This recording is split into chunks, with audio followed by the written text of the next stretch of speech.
रामपुर नाम का एक छोटा सा सुंदर गांव था जहां हर तरफ हरियाली और शांति थी। उसी गांव में मोहन और उसकी पत्नी काजल रहते थे। मोहन एक सीधा सादा लेकिन मेहनती इंसान था। वह रोज जंगल जाता, लकड़ी काटता और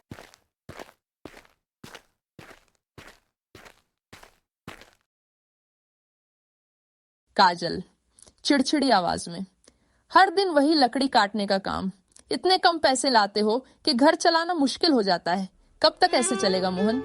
मोहन चुपचाप काजल की बातें सुनता और कुछ नहीं कहता। वह जानता था कि उसकी पत्नी परेशान है, लेकिन वह भी क्या करे।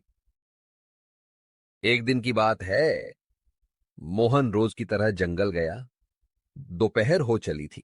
वह लकड़ी काट रहा था कि तभी झाड़ियों के पीछे से अजीब सी डरावनी आवाजें आने। मोहन चौंक कर, कौन है वहां? बाहर आओ। कुछ पल सन्नाटा छाया रहा।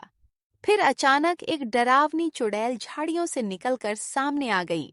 चुड़ैल धीमी और रहस्यमयी आवाज में, डर मत मोहन, मैं तुझे कोई नुकसान नहीं पहुंचाऊंगी।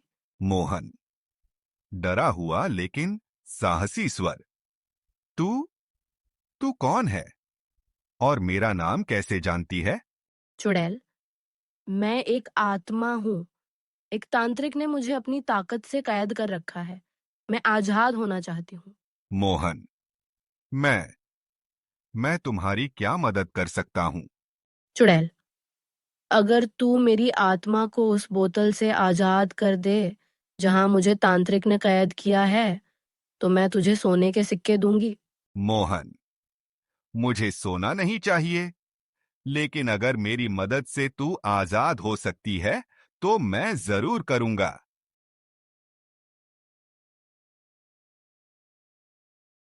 वह धीरे धीरे गुफा के अंदर पहुंचा। तांत्रिक ध्यान में बैठा था। मोहन चुपचाप पास गया और देखा कि एक चमकती हुई बोतल पास रखी थी। उसमें कुछ हलचल हो रही थी। मोहन ने जल्दी से वह बोतल उठाई और गुफा से बाहर आ गया। बिना समय गंवाए उसने बोतल जमीन पर दे मारी। बोतल टूटते ही एक तेज रोशनी निकली और उसमें से एक सुंदर परी बाहर आई। परी, धन्यवाद मोहन, तूने मुझे तांत्रिक की कैद से आजाद कर दिया।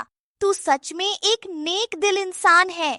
अब तुझे जो चाहिए मांग ले। मोहन, मुझे कुछ नहीं चाहिए। मैंने जो किया वो बस इंसानियत के नाते किया।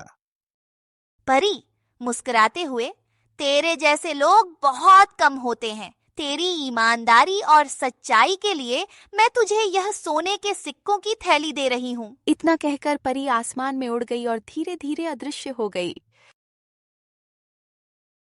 मोहन घर लौटा और सारी बात अपनी पत्नी काजल को बताई।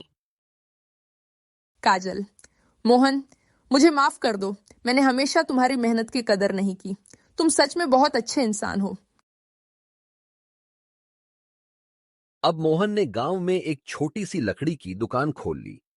उसका काम बढ़ता गया। काजल भी अब पहले से ज्यादा समझदार और सहयोगी बन गई थी। धीरे धीरे उनका जीवन खुशियों से भर गया।